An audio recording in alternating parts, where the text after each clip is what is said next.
Hello everyone. So today we'll be talking about carbon emission and the way ahead.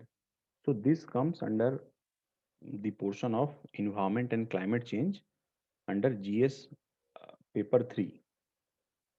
So recently there was an article in the Indian Express about India, the path to net zero. So how we can become a net zero country in terms of carbon emission. So you can the other name you can also say it as a carbon neutral country. So we'll see what is written in this article. So uh, just start. So recently the International Energy Agency, which is also called IEA. This is agency is also important for your prelims exam. So IEA has announced a roadmap to reach a net zero by 2050. So by 2050, it says that IEA has planned for reaching to a net zero by 2050.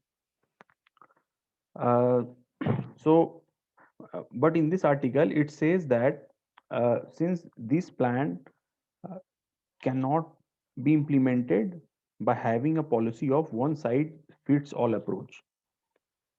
So, by this, I mean that I IEA ने जो भी plan किया है उसको एक ही तरीके से through out the world हम सारे कंट्रीज पे उसको नहीं लगा सकते हैं।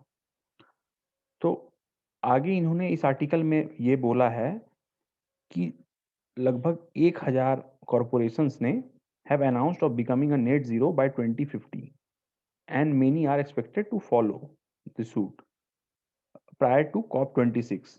तो यहाँ पे एक इम्पॉर्टेंट इंफॉर्मेशन है आपके लिए।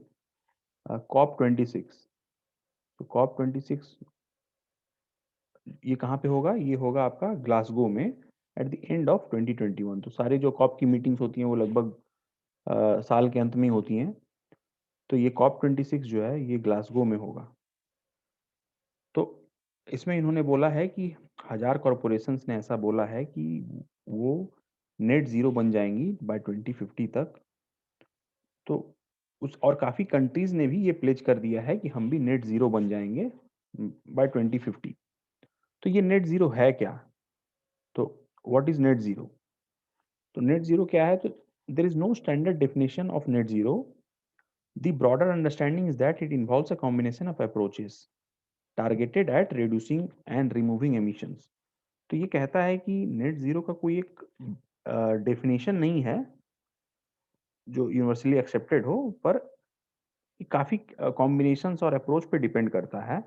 तो मेन आइडिया क्या है नेट ज़ीरो का?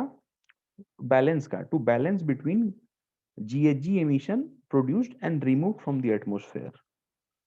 तो इसका मतलब हुआ कि आप जितना GHG गैस आप रिलीज कर रहे हो इन्वायरमेंट में, तो वापस आप आपने जितना रिलीज किया फिर आपने रिमूव कितना किया। तो ये जो है आपने जितना रिलीज किया और जितना रिमूव किया, तो ये मिला के नेट जीरो होना चाहिए कि आपने जितना भी रिलीज किया उतना ही आपने रिमूव कर दिया इन्वायरमेंट से।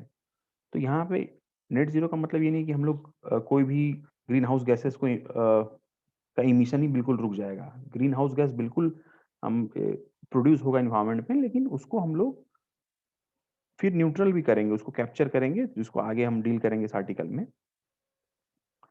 तो यहाँ पे इन्होंने बोला है कि चाइना ने भी डिक्लेयर कर दिया है that it would become net zero economy bye 2060। तो चाइना ने बोला है कि बाय 2060 वो भी अपनी इकोनॉमी को नेट जीरो की ओर ले जाएगी। और they have this is not to say that all countries have declared net zero ambitions are actually working towards it। और जो भी कंट्रीज ने ये अनाउंसमेंट किया है वो उसके लिए काम भी कर रहे हैं। Under the Paris Agreement, all countries were to submit their revised INDCs by 2020। तो पेरिस एग्रीमेंट हुआ था, तो पेरिस एग्रीमेंट के तहत क्या था कि एक तो पेरिस एग्रीमेंट में सबने अपने एक अपना कमिटमेंट दिया कि हम बाय 2020 और 2030 तक क्या क्या करेंगे इन्वायरमेंट के लिए। हमारा टारगेट था कि इन्वायरमेंट को 1.5 डिग्री जो pre industrial pre industrial era है, वहाँ से जो राइज इन टेम्परेचर है उसको 1.5 डिग्री तक रोकना। तो उसके लिए एक मेजर पेरिस एग्रीमेंट हुआ था 2015 में, तो वहीं से एक टारगेट सबको मिला था। तो एक रिवाइज टारगेट सबको देना था नेशनली डिटरमाइंड कंट्रीब्यूशन के रूप में बाय 2020, कि आप आगे इसको जो टारगेट है आप उसको कैसे अचीव करेंगे। तो इसमें ये वही इस आर्टिकल में यही लिखा है कि 71 countries have already submitted the INDC. तो 71 कंट्रीज ने अपना आईएनडीसी सबमिट कर दिया है, लेकिन और इंडिया के साथ और भी 100 कंट्रीज हैं are yet to submit their revised INDC. तो इंडिया ने अभी तक रिवाइज्ड आईएनडीसी नहीं सबमिट किया है कि आगे का रोड मैप हमारा कैसा होगा, हम क्लाइमेट के लिए हम आगे क्या क्या कर रहे हैं। इसका मतलब ये नहीं कि इंडिया कुछ नहीं कर रही है, इंडिया काफी कुछ कर रही है, इसको हम आगे भी अभी डील भी करेंगे। लेकिन अभी इंडिया ने रिवाइज्ड अपना कोई टारगेट नहीं दिया है। तो यहाँ पे इस आर्टिकल में फिर ये फर्दर वही ये कह रहा है कि whether India is in a position to declare that it would turn a net zero by the middle of this century। तो क्या इंडिया उस पोजीशन में है कि जैसे बाकी कंट्रीज ने बोला है कि बाय 2050 हम लोग नेट जीरो एमिशन पे आ जाएंगे, चाइना ने बोला है 2060 तक आ जाएंगे। तो क्या इंडिया इस पोजीशन पे है कि वो भी डिक्लेयर कर दे कि बाय 2050 या उससे पहले ही हम नेट जीरो पे आ जाएंगे। तो यहाँ पे फिर इन्होंने आगे बोला है इस आर्टिकल में कि इंडिया जो है अराउंड 2 गीगा टन्स, तो 1.9 नहीं, तो इसको आप रफली कह सकते हैं कि 2 giga turns of carbon dioxide emit करता है करता था 2014 तक। तो 2014 तक हमारा जो 2 giga turns of carbon dioxide हम लोग इमिट करते थे। और ये जो होता था सबसे ज़्यादा इसमें जो एमिशन होता था, ये सबसे ज़्यादा इलेक्ट्रिसिटी जो प्रोड्यूस करते हैं उसमें 54% है इसका रेशियो, फॉलोड बाय मैन्युफैक्चरिंग उसका भी 25%, एंड कंस्ट्रक्शन, और ये मैन्युफैक्चरिंग कंस्ट्रक्शन का 25%, ट्रांसपोर्ट का 12%। तो ये इतना giga turns of carbon India emit करता था 2014 तक। फिर फर्दर इसमें यही लिखा गया है कि पर हम कुछ कुछ और चीज़ों को ऐड कर देंगे अगर, तो जो इंडिया का जो कार्बन इमिशन है वो 2.6 गीगा टन्स तक चला जाएगा, CO2 इमिशन। तो इसके लिए जो इंडिया का इतना इमिशन है, तो इसमें ये बोला गया है कि हमें कुछ ऐसी चीज़ों को की तरफ जाना पड़ेगा जिससे हम ये जो कार्बन इमिशन जो हम कर रहे हैं, तो ऑब्वियस है कि इमिशन हो रहा है तो इंडिया का भी इंडस्ट्रियल डेवलपमेंट हो रहा है, काफ़ी चीज़ें हो रही हैं, तो उसको हम बिल्कुल रोक नहीं सकते हैं। तो हम कार्बन न्यूट्रल कैसे बनेंगे? तो जैसे मैंने यहाँ पे बताया कि आप एमिशन तो कर रहे हैं, पर साथ-साथ आपको कहीं न कहीं जो आप एमिशन कर रहे हैं उसके लिए उसको फिर आगे फर्दर अरेस्ट भी करना पड़ेगा। तो वो कैसे होगा? कार्बन सिंक बना के। तो यहाँ पे ये इन्होंने बोला है इस आर्टिकल में, sinks are the processes that absorb CO2, the plant kingdom being the best example. तो कार्बन सिंक कैसे बनेगा? जितना ज़्यादा हम एफॉरेस्टेशन करेंगे, जो कार्बन है वही सॉरी जो प्लांट है वो कार्बन को कैप्चर करती है और उससे कार्बन सिंक बनता है। तो इंडिया का जो अभी जो कन्वेंशनल पावर है उसमें मतलब जो हम लोग कन्वेंशनल पावर जो जनरेट करते हैं कोल और ऑयल और इन सब चीज़ों से, तो उसमें जो हमारा वो कंट्रीब्यूशन है वो लगभग 70% है पावर सेक्टर में। तो कन्वेंशनल सोर्सेज से ये 70% आता है।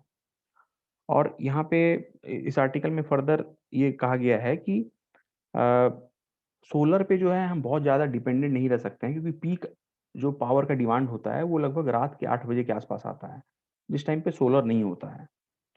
और जो इवन इसमें फर्दर इसमें ये बोला है कि जो भी लास्ट एक डिकेड में बैटरीज और की कैपेसिटीज और उसके डेवलपमेंट पे काफ़ी काम हुआ है। और अभी जो बैटरीज का जो कैपेसिटी है और जो बैटरी का कॉस्ट है वो भी काफ़ी हद तक रिड्यूस हो गया है। पर फिर भी बैटरी जो है बहुत ज़्यादा रिलायबल नहीं है, क्योंकि वो हमें 4 घंटे से ज़्यादा 4 घंटे से ज़्यादा पावर नहीं दे सकती है। तो इसीलिए हम पूरी तरह से बैटरीज़ पे बिल्कुल निर्भर हम नहीं रह सकते हैं। तो हम कैसे नेट ज़ीरो बनेंगे? तो हमें क्या करना पड़ेगा? CO2 को हटाना पड़ेगा। जो भी CO2 हम एमिशन कर रहे हैं, तो वो कैसे हटेगा? वो CCS टेक्नोलॉजी से। तो what is CCS? So carbon capture and sequestration. तो carbon capture and sequestration refers to capturing of carbon dioxide.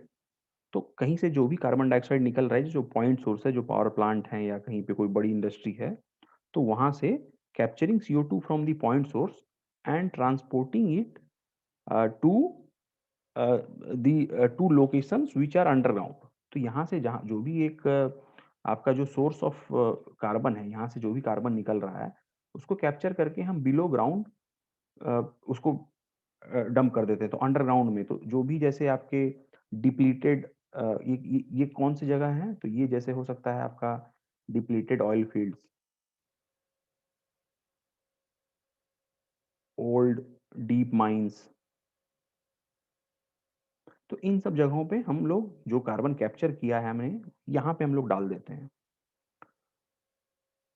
पर इसमें इन्होंने बोला है कि पर ये जो कार्बन कैप्चर एंड सिक्वेस्ट्रेशन, ये जो पूरा प्रोसेस है, ये अभी काफ़ी महँगा है। ये बैटरीज़ में तो पिछले 1 डिकेड में हमने उसका उसके कॉस्ट को काफ़ी रिड्यूस कर दिया है, पर ये जो प्रोसेस है, ये अभी भी काफ़ी महँगा है। तो इस वजह से इसको बहुत ज़्यादा एटलीस्ट डेवलपिंग कंट्रीज़ में ये बहुत ज़्यादा कारगर नहीं है, लोग इसको नहीं अपना रहे हैं। और इसमें इन्होंने वही आगे बोला है कि यूएस में जैसे यूएस में कुछ-कुछ कार्बन कैप्चर एंड सिक्वेस्ट्रेशन का कुछ-कुछ साइट्स है, जो पहले वहाँ पे जो कॉस्ट था, वो आता था आपका लगभग $100 पर टन ऑफ CO2, जो ये पूरा प्रोसेस कार्बन को कैप्चर करके वापस उसको अंडरग्राउंड डालने में। वो अभी रिड्यूस हो गया है 100 से 65, पर फिर भी ये काफ़ी महँगा है। $65 पर टन ऑफ CO2। तो जो ये CCS की जो स्टोरी है, इसमें आगे फर्दर ये बोला गया है कि वो चिकन और एग की स्टोरी है कि पहले कौन आया। तो इसमें वही है कि जो जो भी प्लेयर्स हैं, जो इस टेक्नोलॉजी पे काम करते हैं, CCS टेक्नोलॉजी के पे, वो तभी इस पे आएँगे जब इसका एक डिमांड होगा डेवलपिंग कंट्रीज़ में भी। तो अभी भी वर्ल्ड वाइड बहुत ज़्यादा फैसिलिटी नहीं है इसको लेकर के।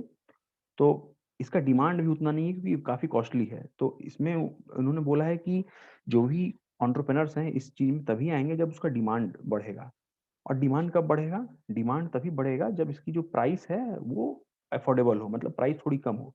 तो अभी प्राइस ज़्यादा है तो कोई उसके ऊपर पैसा भी नहीं लगाना चाह रहा है, तो पैसा नहीं लगाना चाह रहे हैं तो डिमांड नहीं है, और डिमांड नहीं है तो इस पे कोई आ नहीं रहा है आगे। तो ये चिकन और एग टाइप का स्टोरी इसका हो जाता है। तो इन्होंने फर्दर ये किया है कि इस पे कैसे फिर भी हमें आखिर कार्बन को तो कैप्चर करना ही पड़ेगा। तो यहाँ पे इन्होंने बोला है कि रोल ऑफ गवर्नमेंट, एक गवर्नमेंट का जो रोल है वो काफ़ी इम्पोर्टेंट हो जाता है यहाँ पे। क्योंकि प्राइवेट सेक्टर तो इस पे आएगी नहीं कि अभी काफ़ी खर्च होगा और ये टेक्नोलॉजी भी काफ़ी कॉस्टली है। तो इन्होंने बोला है कि गवर्नमेंट को चिप इन करना चाहिए, गवर्नमेंट को इसमें जो भी प्लेयर्स हैं इस सेक्टर में इन्वॉल्व्ड, उनको मदद करना चाहिए, उनको मेबी कुछ इंसेंटिव देके गवर्नमेंट और हैंड होल्डिंग करे। जैसे गवर्नमेंट जो है रिन्यूएबल सेक्टर में जो भी अभी तक अचीवमेंट हमारा रहा है, उसमें गवर्नमेंट ने काफ़ी प्रोएक्टिव रोल प्ले किया है। तो यहाँ पे भी अगर गवर्नमेंट हैंड होल्डिंग करे इनका और थोड़ा-सा इनिशियल इन्वेस्टमेंट करे, तो मेबी जब अगर गवर्नमेंट इस सेक्टर में आएगी तो धीरे-धीरे प्राइवेट प्लेयर्स भी फॉलो अप करेंगे। वो गवर्नमेंट के साथ-साथ वो भी आ जाएँगे सेक्टर में। तो बेसिकली यही सब चीज़ों को इन्होंने बोला है कि कैसे हम हमारा रोडवे कैसा होगा कार्बन न्यूट्रैलिटी की तरफ। तो ये जो हम लोग डिस्कस कर रहे थे, तो यहाँ पे हमने देखा कि जो इश्यू है मेन कि हमें बैलेंस करना है between our energy demand and sustainability. तो एक तरफ हमारी एनर्जी डिमांड भी है, हम बिल्कुल ऐसा नहीं कह सकते हैं कि अ, जो भी जैसे हम लोग अभी कोल फायर्ड पावर प्लांट चला रहे हैं तो उसको बिल्कुल ही बंद कर दें। और पर हमें साथ-साथ जो भी चीज़ें हैं उसको सस्टेनेबल भी बनाना है, क्योंकि जैसे मैंने बताया कि लगभग 1000 से ज़्यादा कॉर्पोरेशंस ने बोला है कि वो कार्बन न्यूट्रल हो जाएँगे, काफ़ी कंट्रीज़ ने प्लेज कर दिया है। तो इंडिया के ऊपर भी एक प्रेशर है कि वो भी अपने आप को डिक्लेयर करे, क्योंकि इंडिया भी एक one of the largest emitter of carbon है अभी आज के डेट में। पर हमारे साथ प्रॉब्लम क्या है? हम हमारा एक एस्पिरेशन है। On one hand India aspires for green growth, but we also have challenge of making a transition towards clean technology. तो हमारा एस्पिरेशन तो है कि हम भी ग्रीन ग्रोथ की तरफ जाएँ, हम भी जो है क्लीन क्लीन टेक्नोलॉजीज़ को अडॉप्ट करें। पर ये जो है, ये हमारे लिए चैलेंज है, क्योंकि ये जो टेक्नोलॉजी है, इसको थोड़ा अफोर्डेबल होना चाहिए ताकि हम उस पे सही से हम उस पे आगे बढ़ सकते हैं। तो हमें क्या चाहिए, अभी कोल भी चाहिए, तो हमें India needs coal for short term and also improve the renewable energy front. तो हमें दोनों फ्रंट पे काम करना पड़ेगा। हमें शॉर्ट कोल को हम बिल्कुल डिस्कार्ड नहीं कर सकते हैं, क्योंकि कोल से अभी भी काफ़ी ज़्यादा लोगों का मतलब जैसे मैंने इस आर्टिकल में भी जैसे बताया गया है कि जो बैटरीज़ है वो आपको मैक्सिमम 4 आवर्स तक पावर दे सकती हैं और बहुत ज़्यादा रिलायबल नहीं है। तो कोल एक तरह से रिलायबिलिटी भी है, ऑल्दो पॉल्यूटिंग है, पर हमें तुरंत से हम डिस्कार्ड नहीं कर सकते। पॉवर्टी इश्यूज़ हैं, काफ़ी लोगों का एम्प्लॉयमेंट जुड़ा हुआ है कोल इंडस्ट्री से। तो हमें रिन्यूएबल की ओर भी ध्यान देना पड़ेगा, तो दोनों को हम पैरेलली डेवलप करेंगे। तो पैरेलल कैसे डेवलप होगा, तो सस्टेनेबल एनर्जी मिक्स, तो दोनों का मिक्सचर होगा। On the one side the conventional energy like coal, और दूसरी साइड जो रिन्यूएबल पे हम लोग अभी काम कर रहे हैं, हम आगे अभी डिस्कस करेंगे नेक्स्ट आर्टिकल में। और साथ-साथ हमें कार्बन कैप्चर पे भी ध्यान देना होगा, ताकि हम जो हमारा कार्बन निकल रहा है, तो उसको हमें कैप्चर करना ही होगा, तभी हम जो है नेट ज़ीरो की ओर बढ़ सकते हैं। तो उसके बाद ही, क्योंकि आप जितना एमिट कर रहे हैं, आपको उतना कैप्चर करना होगा, तभी आप भी उसी लीग में शामिल हो जाएँगे जो बाकी कंट्रीज़ ने प्लेज किया है कि 2050 तक वो कार्बन न्यूट्रल हो जाएँगे। तो इसी से रिलेटेड एक और आर्टिकल आया था, तो ये लास्ट ईयर का एक आर्टिकल है, तो इसको हम लोग देखते हैं। हुँ, तो लास्ट ईयर मोस्ट प्रोबेबली ये नवंबर या दिसंबर में ये आर्टिकल आया था।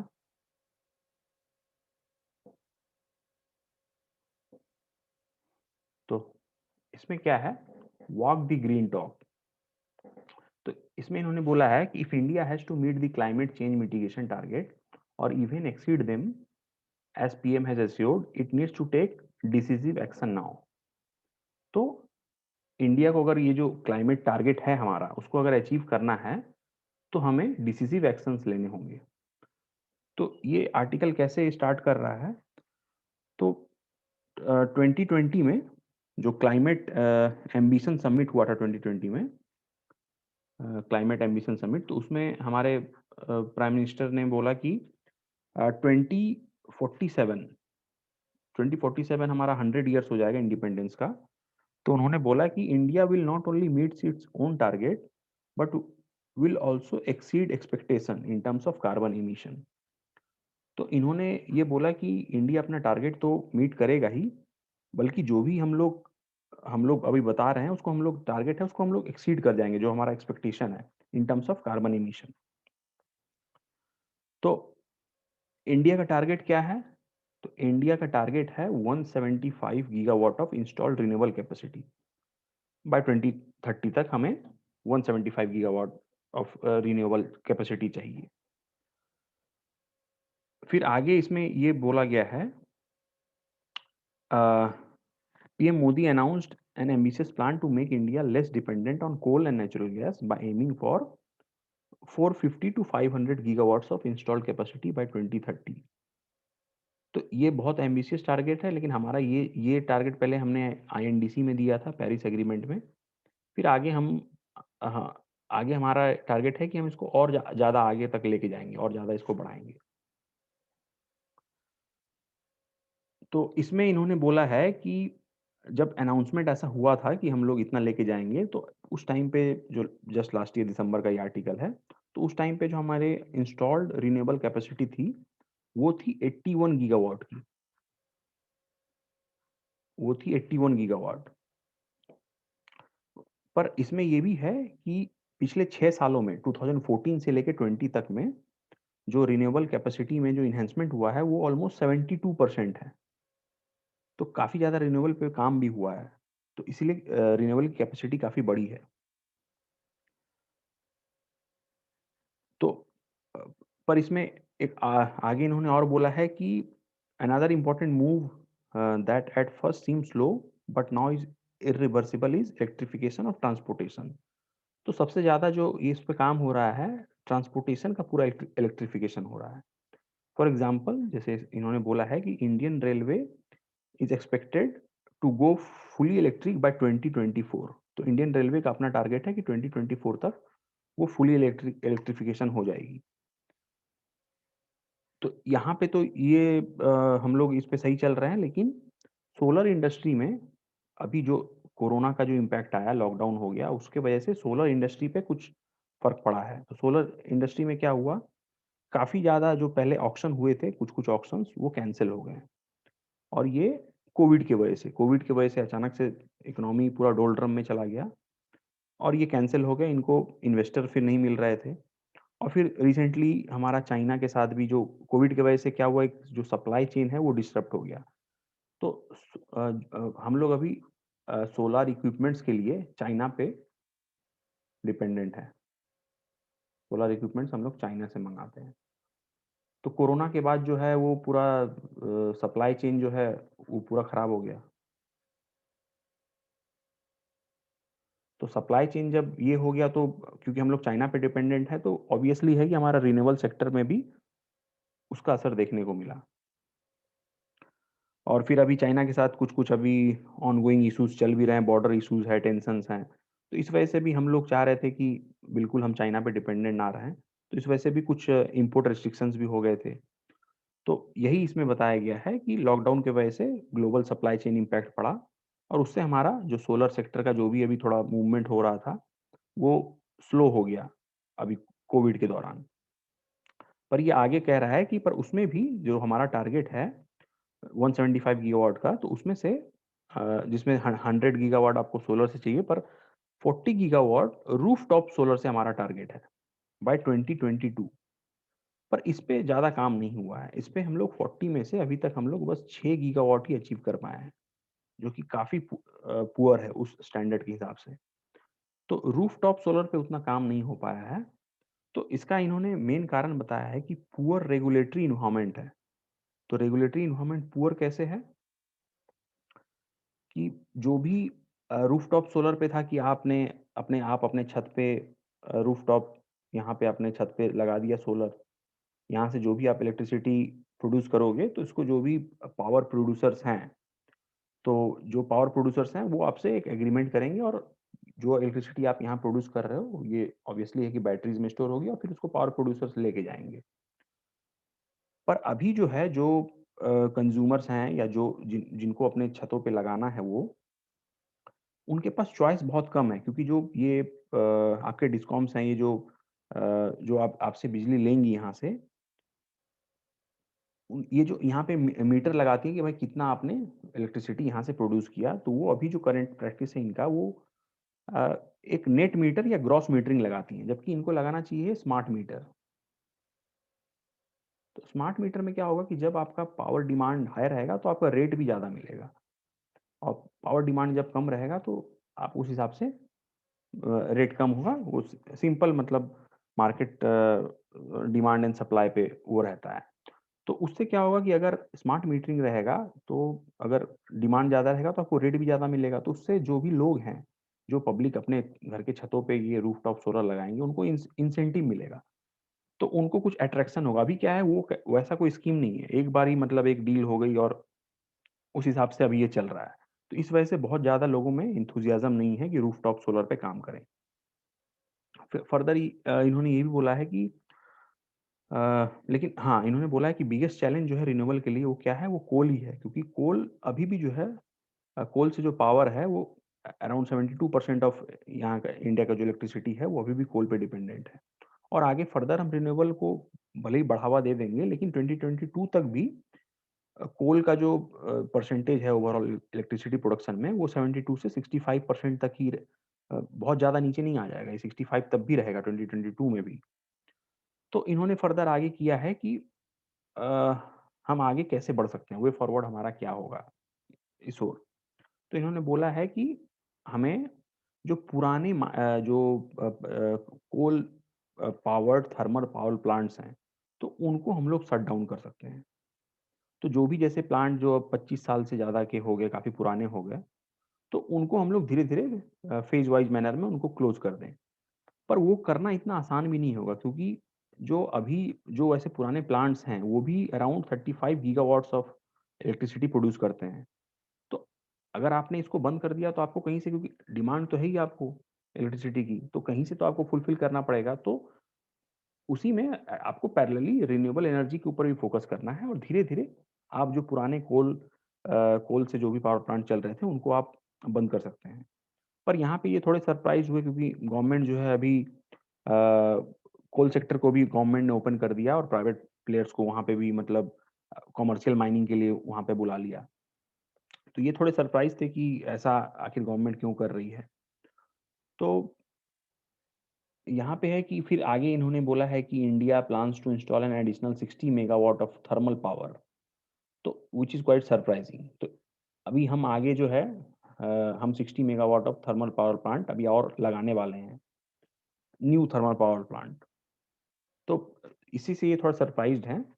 तो क्योंकि गवर्नमेंट के अपने आर्गुमेंट हैं, गवर्नमेंट का कहना है कि भाई देखिए देश में गरीबी काफ़ी है, काफ़ी पुअर लोग हैं, तो कोल से जो है एक रिलायबल सोर्स ऑफ हमें एनर्जी मिलता है और रेट भी उसका लगभग चीप है। ऑल्दो रिन्यूएबल में जो सोलर से जो इलेक्ट्रिसिटी प्रोड्यूस हो रही है, वो कोल से भी फर्दर अभी चीप हो गई है, पर फिर भी कोल एटलीस्ट जो पुराने पावर प्लांट हैं, उसमें उसकी जो रेट है, वो काफ़ी कम है। दूसरा इन टर्म्स ऑफ एम्प्लॉयमेंट, तो ये कोल से जितने भी पावर प्लांट चल रहे हैं, उसमें काफ़ी लोगों को एम्प्लॉयमेंट मिला हुआ है, तो लोगों के लाइवलीहुड जुड़ा हुआ है। तो एकदम से हम उसको बंद नहीं कर सकते हैं, क्योंकि हमारा जो सोशल रियलिटी है, वो थोड़ा डिफरेंट है, if we compare ourself with that of the developed western world.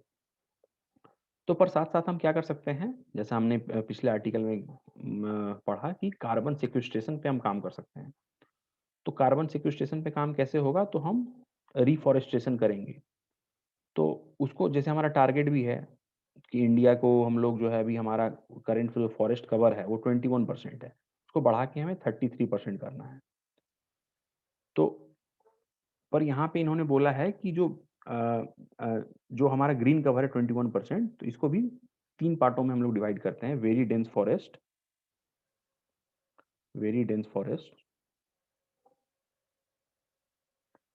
फिर है मॉडरेटली डेंस फॉरेस्ट और थर्ड कैटेगरी है ओपन फॉरेस्ट।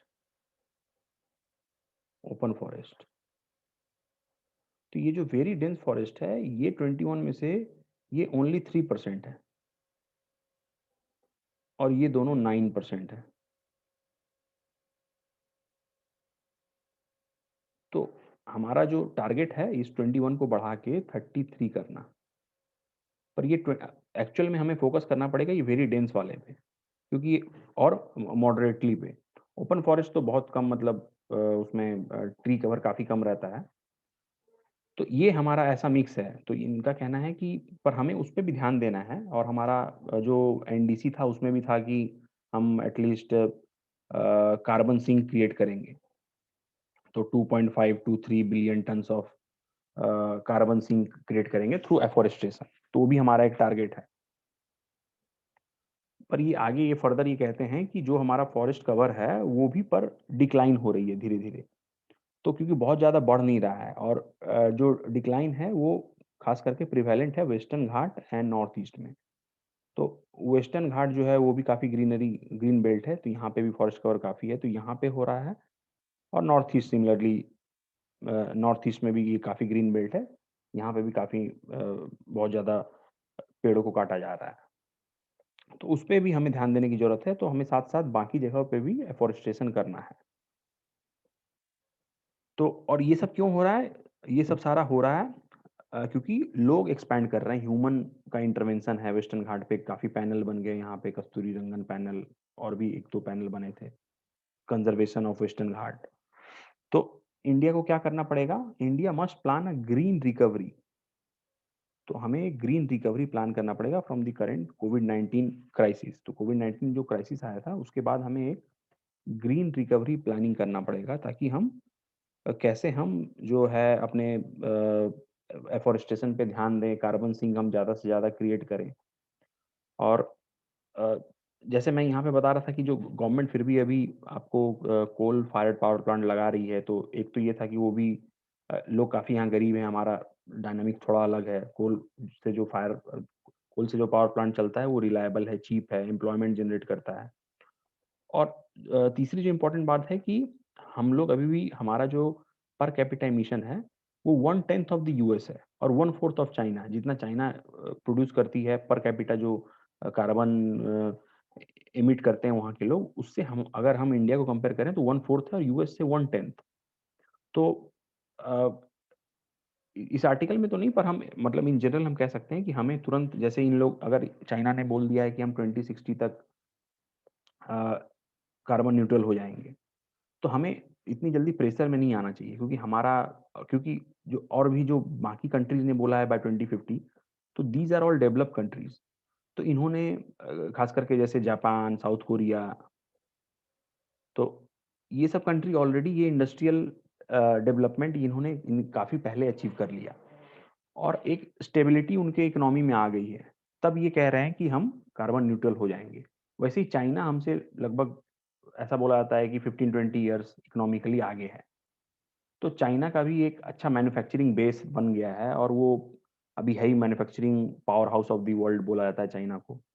तो हमसे काफ़ी आगे है इन सब चीज़ों में, तो चाइना ने भी एक अपना डिक्लेयर कर दिया है। तो इंडिया जो है इन नियर फ्यूचर तक, तो 2060 तक तो हमारा कोई टारगेट ऐसा नहीं होना चाहिए। जो भी हमारा टारगेट होगा उसके बाद ही होगा, और ये सब चीज़ों को देखते हुए तो 2060 आने में अभी बहुत टाइम है। तो हम 30 सालों में हम ये नहीं कह सकते हैं कि हम एक भी पावर प्लांट नहीं लगाएँगे। तो हर चीज़ का हमें एक बैलेंस लेके चलना पड़ेगा। एक साथ हम अगर जो कन्वेंशनल सोर्स ऑफ एनर्जी है, तो उसको भी हमें बढ़ाना होगा और साथ-साथ जो रिन्यूएबल है, उस पे भी ध्यान देना पड़ेगा। तो अभी जैसे पेट्रोल प्राइसेज़ आपको पता है कि 100 के पार चला गया है।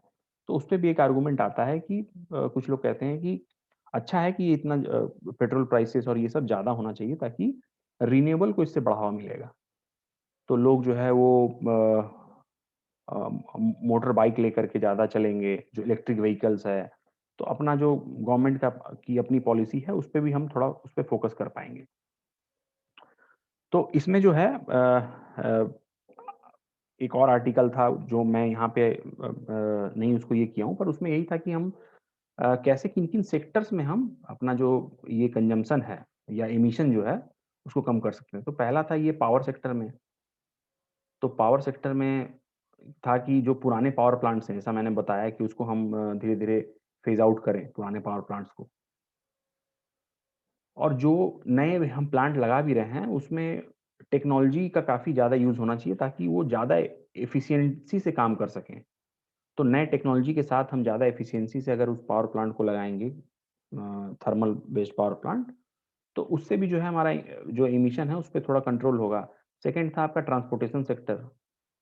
तो ट्रांसपोर्टेशन को भी पूरी तरह से इलेक्ट्रिफ़िकेशन करना, मतलब इसमें भी जैसे जो न्यू ई-व्हीकल पॉलिसी गवर्नमेंट ने अनाउंस किया है, इलेक्ट्रिक व्हीकल, तो ये सब जैसे जो पब्लिक ट्रांसपोर्ट को यूज़ करना, मोटराइज़्ड व्हीकल, लोगों को साइक्लिंग और साइक्लिंग के लिए ये करना, हेल्थ से उसे एसोसिएट करना, इन सब चीज़ों से हम कर सकते हैं।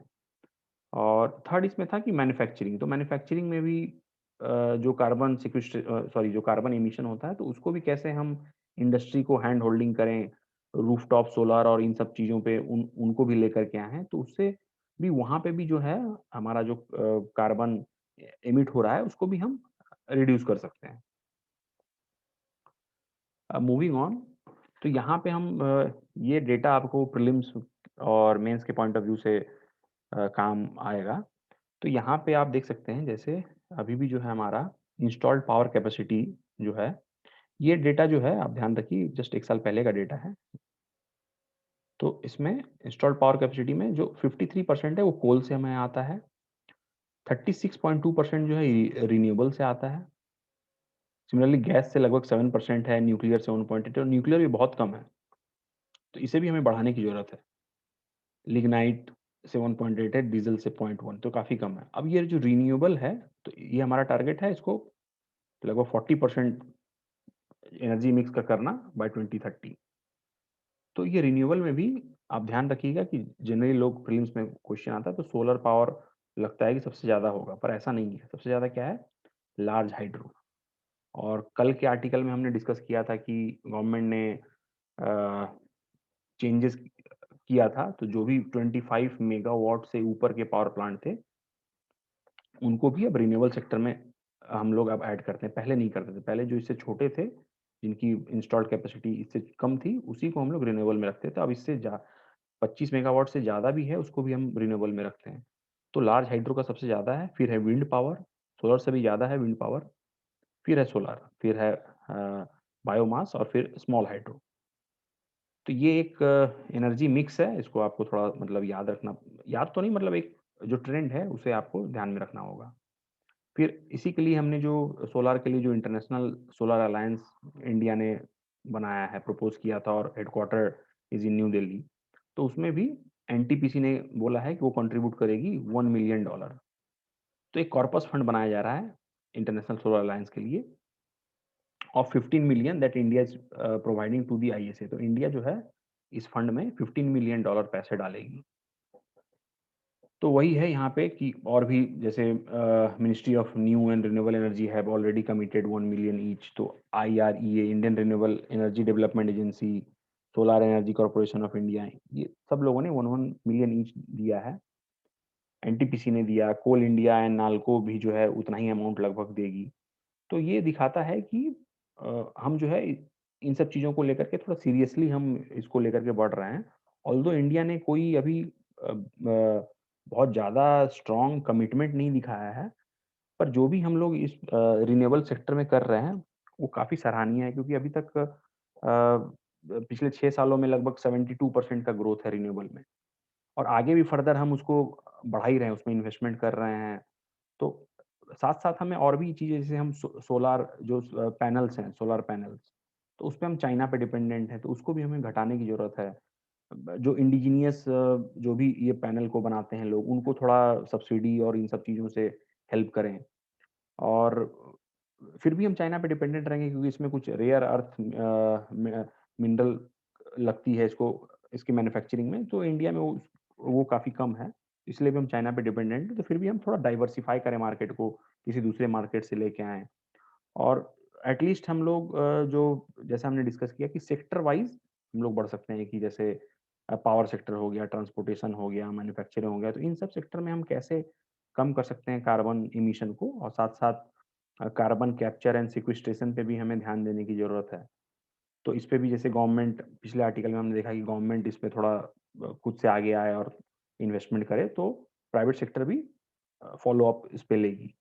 तो यही था एक पूरा होलिस्टिक डिस्कशन ऑन इंडिया का कैसा जो मिशन ये है, और हम आगे कैसे 2030 में हमारा क्या प्लानिंग है, और फर्दर हम कैसे क्या करेंगे। तो ये एक पूरा एक डिस्कशन इसी के ऊपर था। या तो थैंक यू।